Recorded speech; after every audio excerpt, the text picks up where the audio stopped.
Shanghai. It's this amazing global hub, isn't it? Just draws people from everywhere for work, for life. Absolutely. A real magnet. And if you're tuning in, chances are you're either thinking about making that leap or maybe you're already there, trying to figure out, where's the best place for an expat to actually live.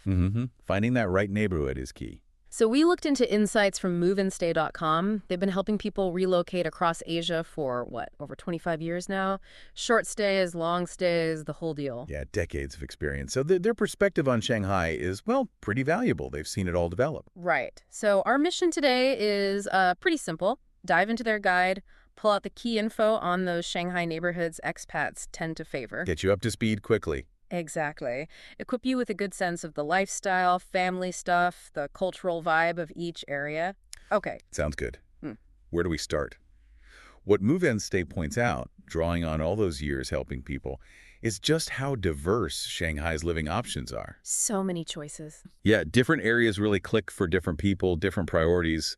Their guide kicks off with Pudong, specifically Lujiazui. Ah, Lujiazuri. Right. That's the skyline everyone knows, isn't it? The modern financial heartland over in Pudong. That's the one. Skyscrapers, futuristic feel. And Move and Stay highlights something they hear a lot from clients, I imagine. Shorter commutes for finance folks, that must be huge. Oh, definitely. Getting back hours in your day, that's a major plus they see. It's very international, loads of high-end apartments, restaurants. But they also mention, what was it? It can feel a bit sterile. Yeah, that's the word they use. Compared to the older, more historic districts, it can lack a certain warmth, maybe. Okay. So if your main thing is your career in finance and you want that super modern city life, Lujiazui sounds like a strong contender. It certainly could be. But that sterile feeling, Yeah. what does that actually mean day to day? Good question. I suppose maybe less spontaneous street life, fewer little neighborhood spots. Exactly. It might mean less of that organic community feel you get in older areas. Lujiazui is efficient, it's modern, no doubt, but maybe not as rich in, the historical charm some expats are really looking for. Right, for that deeper cultural dive. Yeah. So Move and Stay then points towards Jing'an. Jing'an. Okay, now that sounds like a real mix. They describe it as properly cosmopolitan. You've got fancy malls right next to, like actual temples. That old meets new vibe is very Shanghai. And a big plus they mention is how central it is. Getting around Shanghai is, well, it's a big city, so easier transport is key. Crucial. Plus, tons of restaurants, bars, sounds lively. Very.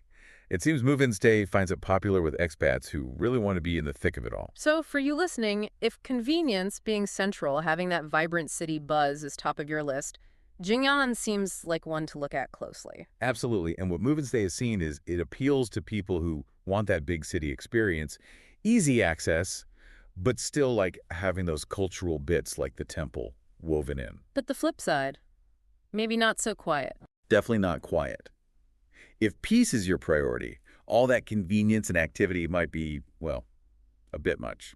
Okay, next up. Next, Move and Stay takes us to probably the most famous expat area, the former French concession. Ah, the FFC. Yeah, everyone talks about the FFC.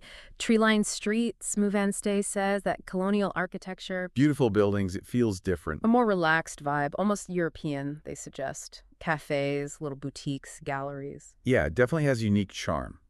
Move and Stay emphasizes that. But they also note, importantly, it's generally pricier. Right. That charm doesn't come cheap. But they do mention a range of housing you can find, old lane houses, beautifully done up, or more modern apartments too. So if you're really into history, atmosphere, that unique ambiance, and maybe have the budget, FFC is a strong pull. It really is. And Move and Stay's experience over the years shows it's not just about looks. It encourages a different pace, more street-level life, maybe a stronger local community feel than in some newer areas. Interesting. Okay, but what if you're moving not just yourself, but, the whole family?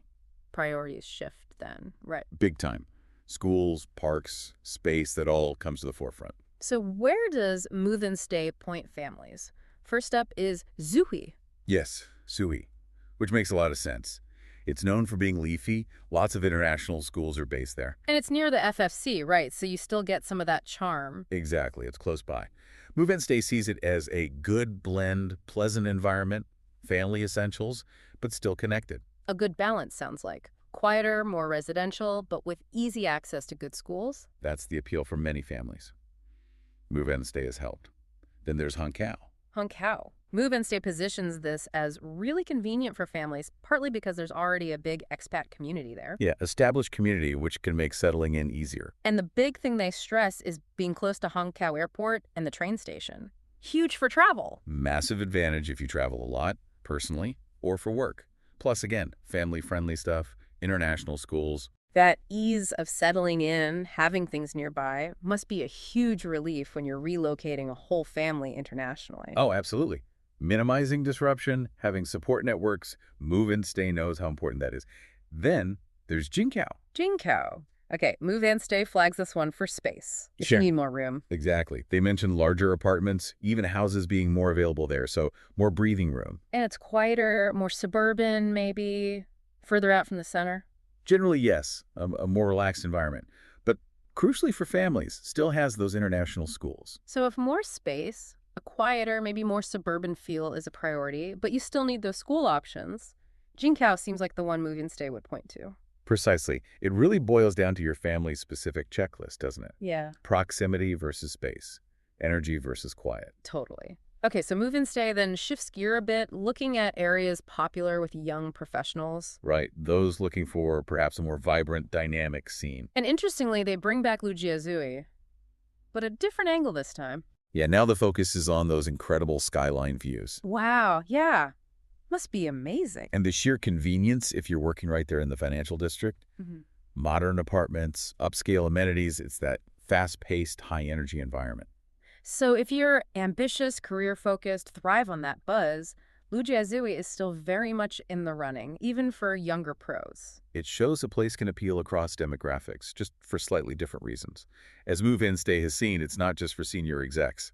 Then Minhang comes up. Minhang. How does Move and Stay describe that? More suburban, relaxed vibe. Yeah, bit more removed from the intensity. But importantly, they note it still has good metro links, so you're not cut off. And affordability, they mentioned that too. Yes, relatively more affordable. Plus, shops, restaurants, bars, even golf courses nearby, apparently. Huh.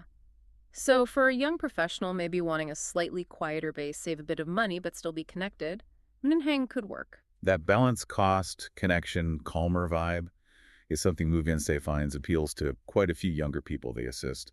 Then there's Gubei. Gubei. Move and Stay highlights its diversity.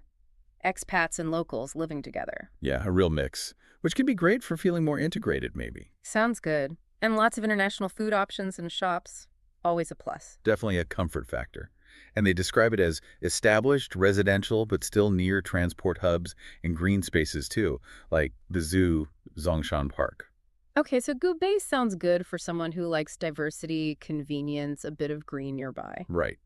What Move and Stay really gets across here is that it's about the community you're joining, not just the buildings, which leads nicely into cultural hotspots. Yes, because Shanghai isn't just business, is it? There's so much culture. Where does Move and Stay suggest for that? Huangpu? Wanpu, the absolute heart of the city, they say. Oh. The Bund, Nanjing Road, all the iconic stuff. Wow, the energy must be incredible there. Palpable, yeah.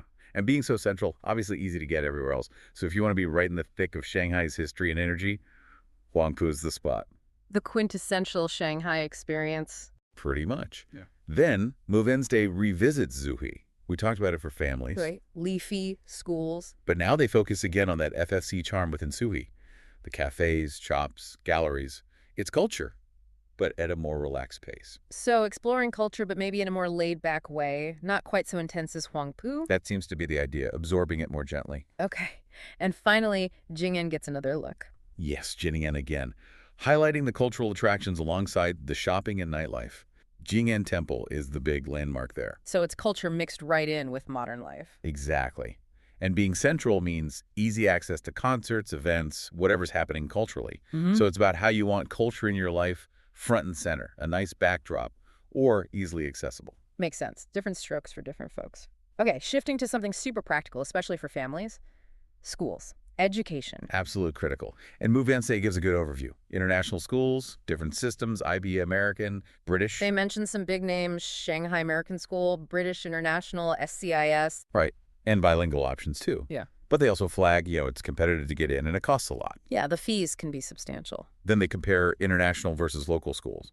Language, curriculum, cost, cultural immersion, all things you need to weigh up. Really depends on what you prioritize for your kids' education, doesn't it? Totally. And Move and Stay also notes both types of schools usually offer plenty of extracurriculars, which is great. But the takeaway is definitely do your homework on schools well in advance. Good advice. Okay, another huge practical thing, healthcare. Definitely top of mind for any expat. Move and Stay breaks down the public versus private options. Public is cheaper, but potential crowds, language barriers. Those can be challenges, yeah. Private hospitals usually have English-speaking staff, shorter waits, but they cost more.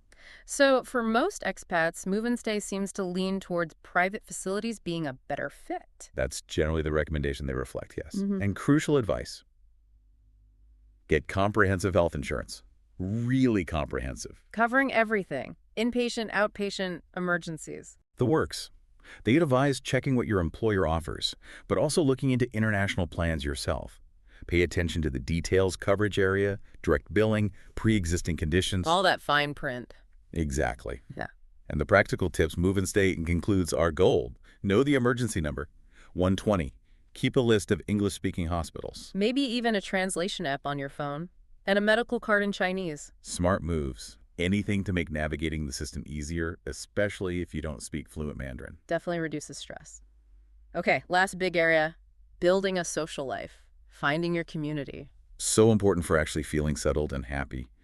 Move and Stay really highlights joining expat groups. Things like internations, meetup, maybe groups for your specific nationality. Good starting points to meet people. Lifelines, sometimes. Yeah. They also suggest diving into local cultural events, festivals, Shanghai Tourism Festival, Chinese New Year. Great ways to connect. And networking, they mentioned Guangxi. Yeah, understanding that concept of relationships and networks being important in China for work and socially. It's key. And simple things too, like volunteering, joining a sports team. Absolutely.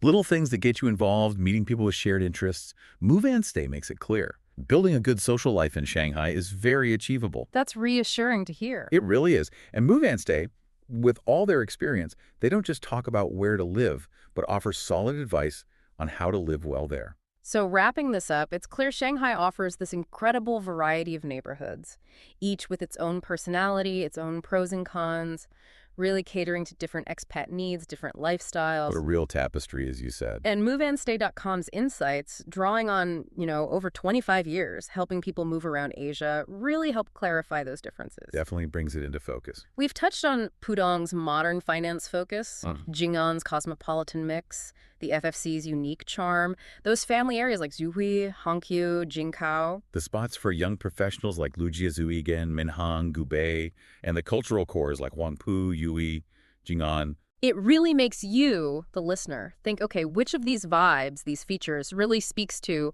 my situation, my priorities? Absolutely. And maybe the final thought to leave you with is this.